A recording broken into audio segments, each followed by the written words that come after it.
यही वो सही वक्त है जब नगर पंचायत में किए गए कामों को लोगों को जान लेना चाहिए कि हमारे नगर पंचायत में वो काम हुए कि नहीं, हमारी नाली नाला का काम हुआ कि नहीं, हमारे यहाँ आरसीसी का काम हुआ कि नहीं, हमारे यहाँ से गंदगियाँ दूर हुई कि नहीं। उसी संदर्भ में उसी गंदगी से जुड़ी हुई चीज़ एक मैं दिखा रहा हूँ। बगल में एक बहुत ही प्रचलित मंदिर है जो ये बड़हलगंज नगर पंचायत के बीचों बीच है, और ये उसी मंदिर की ये चर्चित पोखरी है जिसको आज नगर पंचायत के कूड़ों से पाट दिया गया है। हिंदू धर्म से जुड़ी हुई ये चीज़ है जहां लोग साफ सफाई रखना चाहते हैं। आज उसी डेट में इस नगर पंचायत में ये कूड़े का अंबार आपको दिखाई दे रहा होगा, और वो भी उस जगह पे जहाँ पे लोग उस जगह को पवित्र के नाम से जैसे आप किसी मंदिर का नाम लेंगे, पोखरी का नाम लेंगे तो आपको एक पवित्र छवि उभर कर आएगी। लेकिन ये तस्वीर मैं कैमरामैन से कहूँगा दिखाएं, ये एक पोखरा की तस्वीर मैं दिखा रहा हूँ, कोई ये कूड़े फेंकने वाली जगह नहीं है। ये पोखरा है, एक प्रचलित मंदिर का पोखरा है, और उस पोखरे की ये मैं तस्वीर दिखा रहा हूँ। तस्वीरें देखकर आपको पता चल गया होगा कि नगर पंचायत बड़हलगंज की क्या स्थिति है।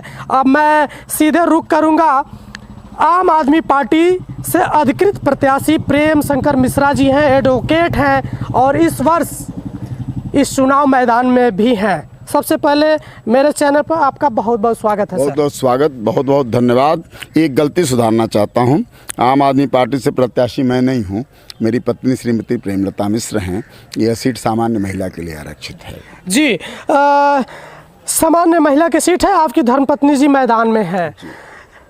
मैं सवाल करूं उससे पहले, जहां पर हम लोग खड़े हैं, इस तस्वीर को देखकर, इस पोखरे को कूड़ेदान में देखकर क्या बोलना चाहेंगे आप? प्रत्यक्षम किम प्रमाणम, सब कुछ आपके सामने है। यह पोखरा अत्यंत प्राचीन है। सामने भगवान जलेश्वरनाथ का मंदिर है। इस मंदिर में शिवलिंग की स्थापना त्रेता युग में भगवान दशरथ ने, भगवान राम के पिता श्री राजा दशरथ ने की थी। इस पोखरे को की पवित्रता का आलम यह था कि पूरे परिक्षेत्र में यदि किसी को चेचक की बीमारी हो जाती थी, किसी को खुजली हो जाती थी, तो लोग अपने बच्चे को ले आकर इस पोखरी में स्नान कराते थे और चेचक जैसी महामारी से उनको मुक्ति मिलती थी। लेकिन विगत 20 वर्षों में इस पोखरी को टाउन एरिया के कूड़े से पूरी तरह पाट दिया गया। दृश्य आपके सामने हैं, बड़े बड़े पेड़ पानी के ऊपर तैर रहे हैं, घास फूस झाड़ झंखाड़ से यह पोखरी पूरी की पूरी, यदि यह कहा जाए कि इस पोखरी का अस्तित्व ही संकट में है तो यह अतिशयोक्ति नहीं होगी। देखा जाए, जिस पोखरे में लोग अपने मुक्ति के लिए आते थे, खुजली वगैरह इस तरह की चीज़ें खत्म, आज तो पोखरे को खुद चेचक हुआ है, खुजली हुई है। जी जी जी जी, मैं जब चुनाव मैदान में उतरा हूँ, मैंने एक घोषणा पत्र दिया है। उस घोषणा पत्र में तीसरा पैरा यह इसी पोखरी से संबंधित है। मैंने स्पष्ट घोषणा किया है कि अगर यहाँ के लोग हमको चेयरमैन बनाते हैं तो शपथ ग्रहण के तत्काल बाद होने वाली बैठक में इस पोखरी के सुंदरीकरण का प्रस्ताव पास किया जाएगा।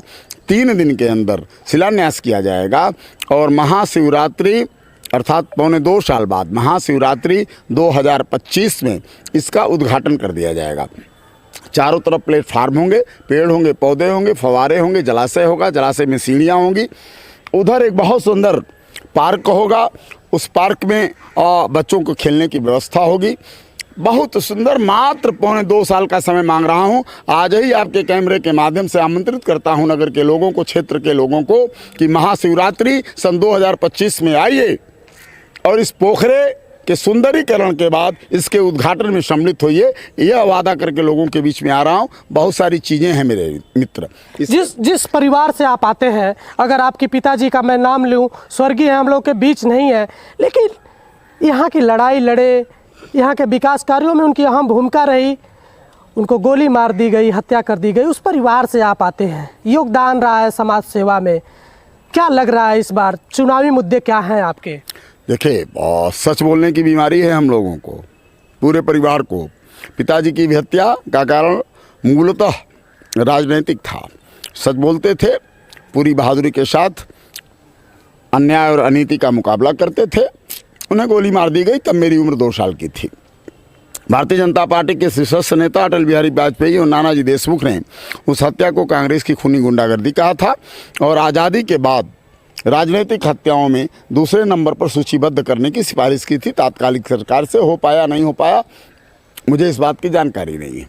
मैं आपसे एक देखिए, मुद्दों की बात आपने किया है, मुद्दों की बात आपने किया है, तो बहुत सारे मुद्दे हैं। बड़हलगंज नगर पंचायत उत्तर प्रदेश में सबसे पिछड़ी हुई नगर पंचायत इसलिए है कि आज तक इस पंचायत के पास न तो अपना कोई विद्यालय है, न तो अपना कोई शैक्षणिक संस्थान है, न ही अपना कोई चिकित्सा संस्थान है। इस विद्यालय इस नगर पंचायत में जिला परिषद गोरखपुर की अरबों खरबों की संपत्ति है, जिसको अभी नगर पंचायत बड़हलगंज में समायोजित नहीं किया जा सका है। बहुत सारे मुद्दे हैं। नदियों के किनारे गंदगी का अंबार पड़ा हुआ है। नदियों के किनारे घाट का निर्माण कराना, पुराने पुल से लेकर के नए पुल तक एक चौड़ा मार्ग, सुपथ मार्ग बनवाना, व्यवसाय का एक नया केंद्र स्थापित कराना, एक भव्य और दिव्य सब्जी मंडी नगर के मध्य में कैसे स्थापित हो, इसकी चिंता करना, बहुत सारे मुद्दे हैं। इन मुद्दों को लेकर लोगों को इन्हीं मुद्दों के बीच में एक तस्वीर दिखा रहा हूँ, वो स्क्रीन पे चल रही है, लोग उसको देख भी रहे हैं। एक महिला जो शायद इस तरह की कल्पना नहीं की जा सकती, आज के दौर में कचरा एक हाथ में कटोरी लेकर फेंक रही थी अपने दरवाजे की, नाली की सुविधा शायद ना हो वहाँ पे। इस तस्वीर पर क्या बोलेंगे आप? सैकड़ों मोहल्लों के भीतरी हिस्सों में सैकड़ों जगह यह स्थिति है।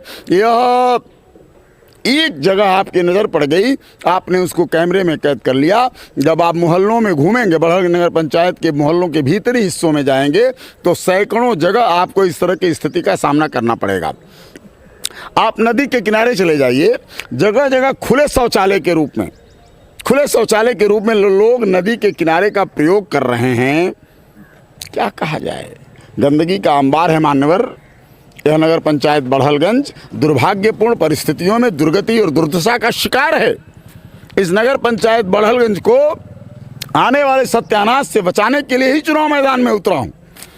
चुनाव लड़ना, चुनाव जीतना मेरे लिए बहुत महत्वपूर्ण नहीं है, रोजी रोटी का सवाल नहीं है। बड़हलगंज नगर पंचायत को इस दुर्दशापूर्ण स्थिति से, दुर्गतिपूर्ण स्थिति से कैसे बचाया जाए, यह चिंता मेरे मन में रही है और इसी के समाधान के लिए चुनाव मैदान में हूँ। बड़हलगंज नगर पंचायत की जब आप बात करेंगे तो अगर मैं कंपेरिजन किसी से करूं, अगर मधुबन का मैं नाम ले लूं तो 5 साल की नगर पंचायत है। कहीं आपको इस तरह के कूड़े नहीं दिखाई देंगे, हर जगह डस्टबिन आपको मिलेंगे और ये चीज़ें बदलने की ज़रूरत है। जब परिवर्तन की दृष्टि से आप देखेंगे तो प्रेम शंकर मिश्रा जी का नाम आपको याद आएगा और लोग इनसे उम्मीद भी कर रहे हैं कि शायद इस परिवर्तन में हमारे नगर पंचायत का भी परिवर्तन होगा।